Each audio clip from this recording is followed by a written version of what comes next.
So എനിക്ക് ഈ പഠിക്കുന്ന സമയത്തും ഇപ്പം ഈ ഒരു സിവിൽ സർവൻ്റ് ടൈപ്പ് ജോലിയിൽ കയറാൻ പോവാണല്ലോ, ലൈഫിൽ നമുക്ക് അപ്സ് ഉണ്ടാകുന്നതിനൊപ്പം തന്നെ എന്തായാലും ഒരുപാട് ഡൗൺസും ഉണ്ടാവും. എല്ലാം നല്ല രീതിയിലായാലും പോവില്ല. പഠിക്കുന്ന കാലത്തായാൽ പോലും സക്സസ് മൊമെൻറ്റ്സ് ഉണ്ടാവും, നമ്മളെ ഒരുപാട് ചാലഞ്ചിങ് ഏരിയാസും ഉണ്ടായിട്ടുണ്ടാവും നമുക്ക് ഒരുപാട്. അങ്ങനത്തെ ആ ടൈമിൽ ശരിക്കും സ്വന്തം മനസ്സിനെ എങ്ങനെ മോട്ടിവേറ്റ് ചെയ്യാറ്, എന്താ പറയാറുള്ളത്? എനിക്ക് പ്രിപ്പറേഷൻ ടൈമിൽ ഞാൻ നേരത്തെ പറഞ്ഞ പോലെ ഈ സെൽഫ് ഡൗട്ട് അതൊക്കെയാണ് മെയിനായിട്ട് ഉണ്ടായിരുന്നത്. അപ്പോൾ എപ്പോഴും ഒരു പ്രശ്നം വന്നാലും ഞാൻ എന്നോട് തന്നെ പറയുന്നത് ഈ സമയവും കടന്നു പോകും എന്നുള്ളതാണ്. കാരണം എന്ത് സന്തോഷമായാലും സങ്കടമായാലും ആ ഒരു മൊമെൻറ്റിൽ മാത്രമേ അതുള്ളൂ. നാളെ ചിലപ്പോൾ അത് ഉണ്ടായിക്കോളുന്നില്ല. അതായിരുന്നു എന്നെ എപ്പോഴും മോട്ടിവേറ്റ് ചെയ്ത് നാളെ എന്നൊരു ഇതുണ്ട് എന്നുള്ളൊരു ഹോപ്പ്. അതാണ്. അപ്പോൾ എപ്പോഴും അതാണ് ഞാൻ കീപ്പ് ചെയ്തത്. ഒരുപാട് ഡിഫിക്കൽട്ടീസ് എന്തായാലും ഉണ്ടാവില്ല ആർക്കായാലും ലൈഫിൽ. ചിലപ്പം പേഴ്സണൽ ലെവലിലായിരിക്കും, ചിലപ്പോൾ പ്രൊഫഷണൽ ലെവലിലായിരിക്കാം. ബട്ട് അത് ഓവർകം ചെയ്ത് മുന്നോട്ട് പോവുക എന്നുള്ള ആ ഒരു കീപ് ഫോക്കസ്ഡ് എന്നുള്ളതാണ് ശരിക്കും ഏറ്റവും ഇമ്പോർട്ടൻ്റ് ആയിട്ടുള്ളത്. സോ പ്രിപ്പറേഷൻ ടൈമിൽ ഒരു എന്തെങ്കിലും സ്റ്റഡി ഗ്രൂപ്പോ അങ്ങനെ എന്തെങ്കിലും ഉണ്ടായിരുന്നോ, അതോ കൂടെ ലൈക്ക് പഠനം കംപ്ലീറ്റ്ലി ഒറ്റയ്ക്കായിരുന്നോ? ഞാൻ ഇൻസ്റ്റിറ്റ്യൂട്ടിൽ പോകാത്ത ഒരാളാണ്. വീട്ടിൽ നിന്ന് തന്നെ എനിക്കപ്പോൾ ആ ഒരു പിയർ ഗ്രൂപ്പ് അങ്ങനെ ഇല്ല. കാരണം ഇപ്പോൾ നമ്മൾ ഏതെങ്കിലും ഇൻസ്റ്റിറ്റ്യൂട്ടിൽ പോയിട്ട് പഠിക്കുന്നതാണെങ്കിൽ നമുക്ക് അല്ലെങ്കിൽ സറൗണ്ടിങ്സിൽ ഒരുപാട് UPSC ആസ്പിറൻസ് ഉണ്ടാവും. പക്ഷെ എനിക്കങ്ങനെ ഒരു കോണ്ടാക്റ്റ് പൊതുവെ കുറവായിരുന്നു. ഞാൻ വീട്ടിൽ തന്നെ ഇരുന്ന് പഠിച്ച ഒരാളായതുകൊണ്ട്. അപ്പോൾ എനിക്കങ്ങനെ ഒരുപാട് മെൻറ്റേഴ്സ് ഉണ്ടായിരുന്നു എനിക്ക്. അതല്ലാതെ എനിക്കങ്ങനെ ഗ്രൂപ്പായിട്ട് അങ്ങനെ ഒന്നും ഉണ്ടായിരുന്നില്ല.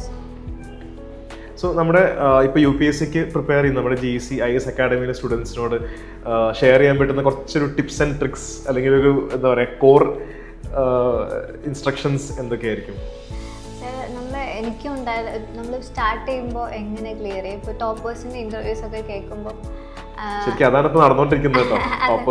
അതല്ല, ഞാൻ പണ്ട് സ്റ്റാർട്ട് ചെയ്ത സമയത്ത് ഒരുപാട് ഇന്റർവ്യൂസ് ഒക്കെ കേട്ടിട്ടുണ്ട്. ആ മോട്ടിവേഷൻ തിരിച്ച് നമ്മുടെ ആൾക്കാർക്ക് കൂടി കൊടുക്കാം. അതെ, അപ്പോൾ അവർ എപ്പോഴും പറയുന്നത് കാര്യമാണ്, എല്ലാവർക്കും ഓരോരുത്തർക്കും ഓരോരോ ഡിഫറെൻറ്റ് പാത്താണ്.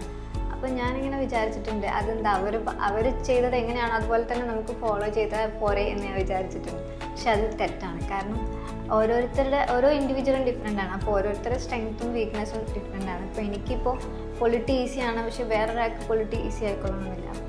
ഓരോരുത്തർക്കും അതിൻ്റേതായ ഇമ്പോർട്ടൻസിൽ ഓരോ ടൈം മാനേജ് ചെയ്തിട്ട് ഓരോരോ സബ്ജക്ട്സും പഠിക്കണം. അപ്പോൾ UPSCക്ക് ഒരിക്കലും ഇന്നൊരു വഴി എന്നില്ല, ഓരോരോ വഴികളാണ്. അത് നമ്മൾ തന്നെ കണ്ടെത്തുന്ന വഴിയാണ്. ലാസ്റ്റ് ആണ് UPSC ആ ഒരു സ്റ്റേജിലെത്തുക. ഏത് വഴിയൂടെ പോയാലും നമുക്ക് അവിടെ എത്താമെന്നുള്ളത്. അത് നമ്മുടേതായ വഴി നമ്മൾ കണ്ടുപിടിക്കണം എന്നുള്ളതാണ്. അപ്പോൾ എനിക്ക് മെയിനായിട്ട് പറയാനുള്ളതെന്ന് വെച്ചാൽ കൺസിസ്റ്റൻസി, നേരത്തെ പറഞ്ഞ പോലെ. കാരണം കപ്പാസിറ്റി എല്ലാവർക്കും, നമ്മൾ ആ ഒരു കപ്പാസിറ്റി ഉണ്ടെന്ന് സ്വന്തം വിശ്വാസം ഉള്ളതുകൊണ്ടാണ് നമ്മൾ UPSC എക്സാമിന് വേണ്ടി സ്റ്റാർട്ട് ചെയ്യുന്നത്. അപ്പോൾ കപ്പാസിറ്റി ഈക്വലി ആണെന്ന് ഞാൻ പറയില്ല, എല്ലാവർക്കും ഡിഫറെൻറ്റ് കപ്പാസിറ്റി ആയിരിക്കും. പക്ഷേ കപ്പാസിറ്റി ഉണ്ടെന്ന് വിചാരിച്ച് നമുക്ക് ഈ എക്സാം ക്ലിയർ ചെയ്യാൻ പറ്റില്ല. കാരണം ഹാർഡ് വർക്കാണ് ഏറ്റവും ഇമ്പോർട്ടൻ്റ് ആയിട്ട്. കപ്പാസിറ്റി മാത്രം ഉണ്ടായിട്ട് കാര്യമില്ല. വർക്ക് ചെയ്തില്ലെങ്കിൽ അത് വെറും വേസ്റ്റ് ആയിരിക്കും. അപ്പോൾ കൺസിസ്റ്റൻ്റ് ആയിട്ട് ഇതിൽ നിൽക്കാൻ പറ്റുക എന്നുള്ളതാണ് ഏറ്റവും വലിയ കാര്യം. ഇന്നത്തെ മോട്ടിവേഷൻ അവസാനം വരെ കീപ്പ് ചെയ്യുക എന്നുള്ളതൊരു വലിയൊരു ഡിഫിക്കൽട്ട് ഹാർഡ് വർക്ക്.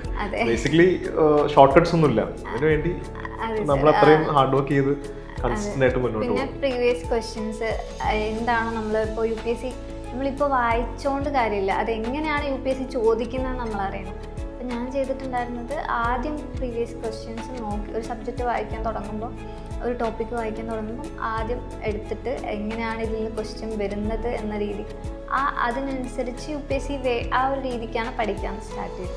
അപ്പോൾ എപ്പോഴും നമ്മൾ പ്രീവിയസ് വളരെ ഇമ്പോർട്ടൻ്റ് ആയിട്ടുള്ളൊരു കാര്യമാണ്. പിന്നെ നമ്മളെ കറക്റ്റായ രീതിയിൽ ഗൈഡ് ചെയ്യാൻ പറ്റിയ മെൻറ്റേഴ്സ് അല്ലെങ്കിൽ ആരെങ്കിലും ഉണ്ടായാൽ അതും ഒരു വലിയൊരു കാര്യമാണ്. അപ്പോൾ കൺസിസ്റ്റൻസി ഇതൊക്കെ തന്നെയാണ് കൂടുതലായിട്ട്. അങ്ങനെ മെൻറ്റേഴ്സ് ഉണ്ടായിരുന്നോ കൂടെ ഈ ഒരു ജേർണിയിൽ? സാർ ഒരുപാട് പേരുണ്ടായിരുന്നു.